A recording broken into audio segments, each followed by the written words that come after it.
I'm an atheist and I want to explain why. First off, I am not here to convert anybody. Like anti-vaxxers and Trump supporters, the more you try to convert a theist, the further they are going to retreat into their safe space. It's the instinct that many of us have when we feel strongly about something and it's threatened, so I understand that. I have the same reaction when my beliefs are criticised. The difference is that I lean into it, not away from it. Secondly, I'm not going to spend time talking about the various theological arguments, like the cosmological argument or the teleological argument. That's not because they hold no interest for me, but because they aren't why I'm a theist. The reasons why I'm a theist. Number one, the burden of proof. If you told me you could fly, I'd ask you to prove it by jumping out of a window. If you told me that one of your friends owed a weak horse, I would ask you to show it to me. And guess what? If you tell me that there is a magic invisible cloud man who made the universe, I'm going to need you to illustrate how you know that for me. Sure, now is the time to bring out the complicated theological arguments, but I'm going to shortcut all of that with one simple and somewhat awkward truth. None of the theist arguments ever invented prove God exists.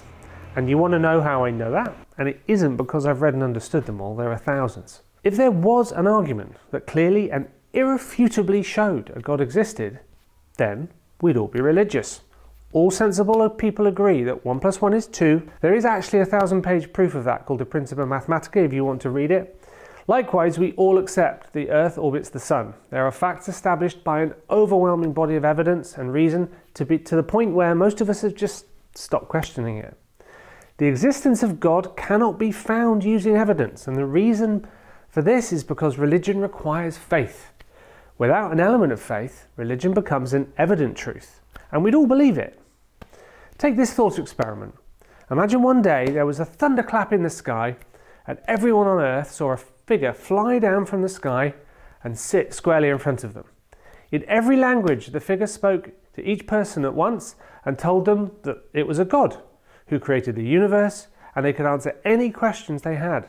In this way, the being talked simultaneously to everyone on Earth and convinced them individually that God existed. Then, each day, it would come down again and perform incredible, natural, law-defying miracles that gave each person the chance to ask more questions and find out more about it. At this point, it would be clear a God existed. Scientists would try to perform experiments to work out where its power came from, where it came from, and while others would be happy just simply to worship it, there would be no need to prove that a God existed. It would be self-evident that a God existed. No faith would be required. God would become everyday, humdrum, predictable, understood, and actually pretty boring. We'd all worship this single self-evident God. So, it's actually in the interest of theists to never prove their particular God exists. Otherwise the game would be up. Number 2, religion is clearly man-made. One of my favourite humans, Christopher Hitchens, said, "The sticky fingers of mankind were all over religion," and I could not agree more. From the holy texts to the manifestation of belief that seems to twist into whatever prejudice the holder requires, it's to me clear that man created God and not the other way around. Let's first consider the fact that mankind has a history of inventing gods. Look at some of the findings related to evolutionary psychology and anthropology, and it's pretty clear that mythology was a core part of human life from very early on. An example of this is the Lion Man figurine. That's from around 40,000 BCE, and it shows conflation between animals and humans, and may very well have represented the deity. And certainly later on, there are many more examples like that. What we've got here is clearly the psychological need for experiences that transcend ourselves. And I understand the attraction of religion on that front, I really do. But playing make-believe because you don't want to face the cold, hard reality of the truth around you, that's just not for me. There's also huge gaps in the logical structure of the whole idea of religion. I find the idea that a God created a universe harder to believe than a materialistic-based creation. For me, the cosmological argument and the many variations of it fall apart when you consider that there may have been a previous universe that came before this one. Time, matter, energy, these are things that make sense in our universe.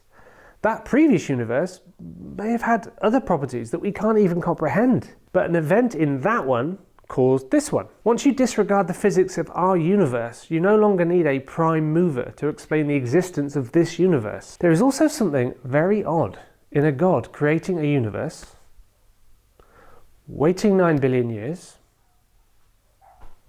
then creating planets, then waiting another billion years, then creating life, then waiting nearly another 4 billion years before humans evolve, and then revealing himself to them.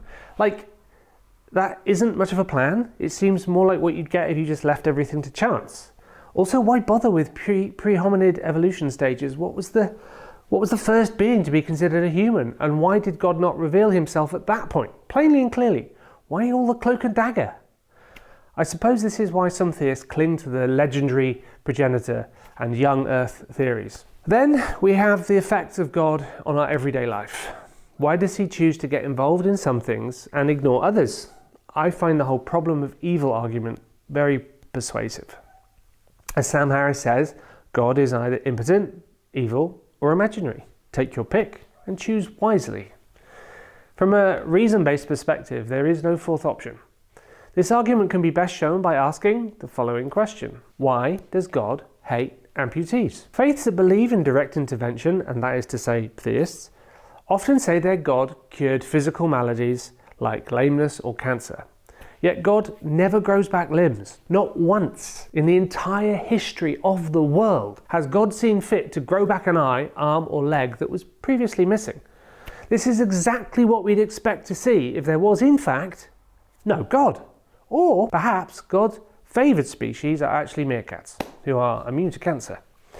Lastly, there is the question of why do so many gods exist? Mankind has churned out over 4,000 gods. Modern day theists tend to believe in only one of those 4,000 gods. Again, to quote somebody far brighter than me, in the words of Stephen Roberts, I contend that we are both atheists. I just believe in one fewer gods than you do.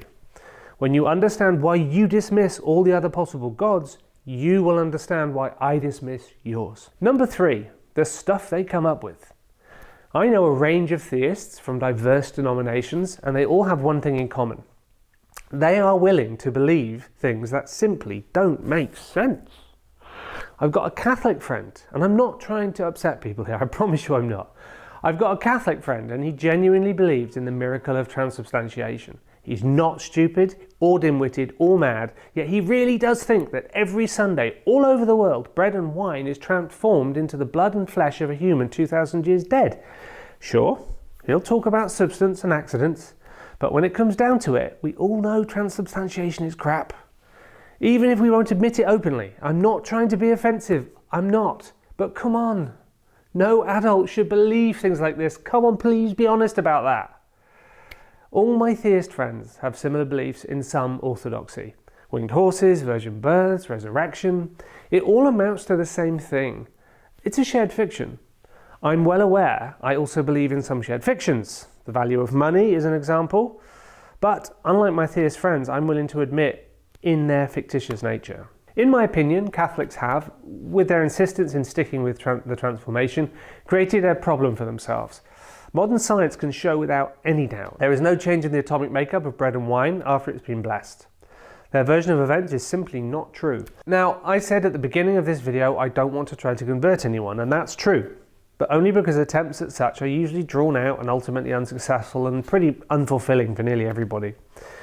My more liberal theist friends often ask me why I got so militant in my atheist views.